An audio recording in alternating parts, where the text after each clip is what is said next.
Hi, everybody. Professor Ken here. Welcome to episode 11 of Write a Novel from Start to Finish.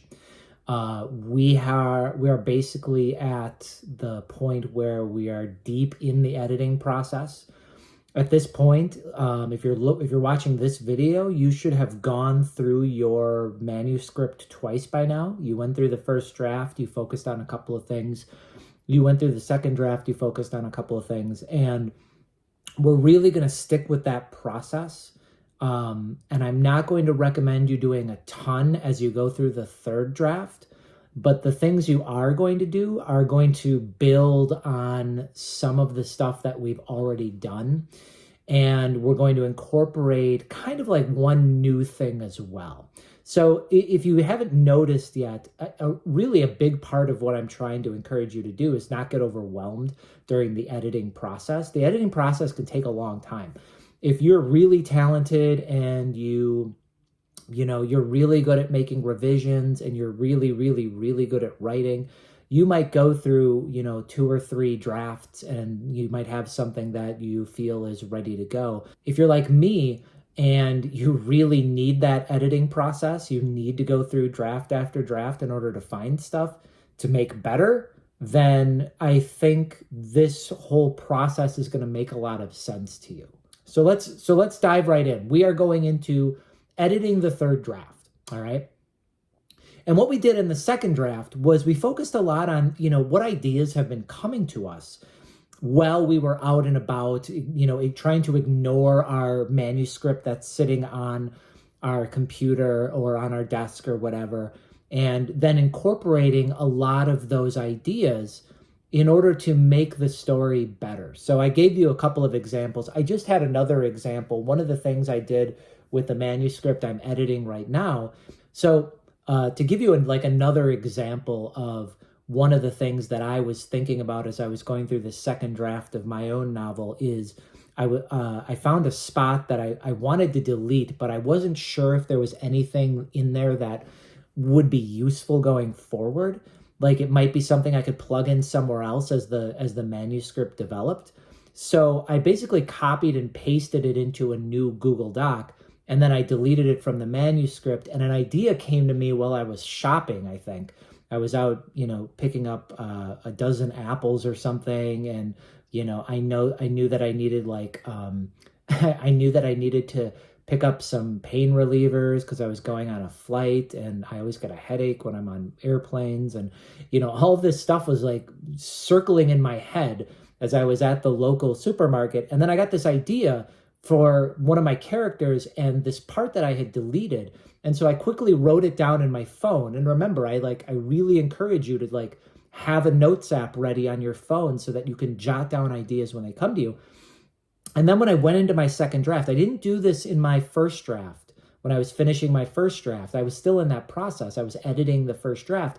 I waited until I was in my second draft when I was going to incorporate new ideas. And that was when I took this idea off of my notes app on my phone and I incorporated the idea into the second draft. So here in the third draft, one of the things that you're going to focus on, you're going to go through your entire manuscript just like you did the first time around. And now one of the things that I want you to focus on is look for those places where you need to revise in order to make the story feel more cohesive, especially around those places where you incorporated new ideas into the second draft, okay? So you'll notice this as you're going through your story. You'll notice that from time to time, it kind of feels like you shoehorned in an idea because it had come to you and you had inserted it in the second draft. The third draft is your opportunity to really just sit down, take your time, think about how that idea that germinated while you were working on your first draft was incorporated into the second draft. Thinking about how it may fit in better if you make some revising around it, right? So to give you an example, when I was working on a particular mystery novel years and years ago, I was noticing that I had this really great idea to incorporate sort of like a flashback with one of my characters. And I inserted the idea, and then when I went through my third draft, I realized that the flashback didn't really make sense at that place, at that point in time in the story.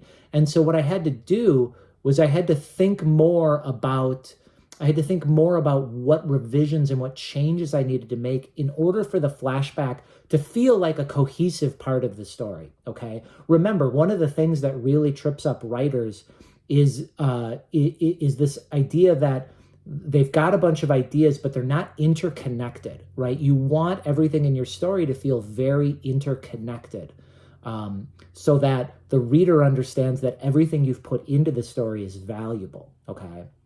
So that's one thing I want you to focus on. Look at those specific places where it feels like you need to do some wordsmithing, you need to do some additional writing to make sure that everything feels cohesive. Okay. So another thing I want you to do in this third draft is I want you to look specifically for any logical inconsistencies. Okay.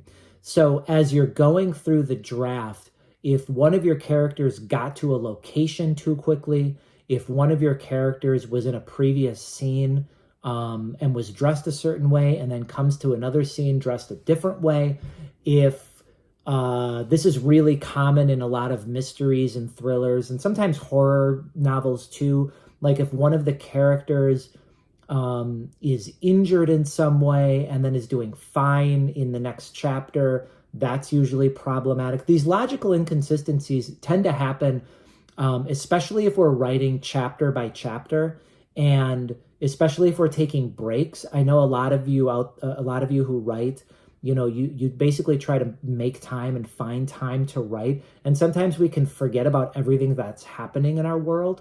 And so what happens is, as we're reading through this for the third time, we might find that, for example, I gave you an example in the last video about one of my characters needed a gun at a specific time, and I had forgotten to figure out a way to give my character the gun.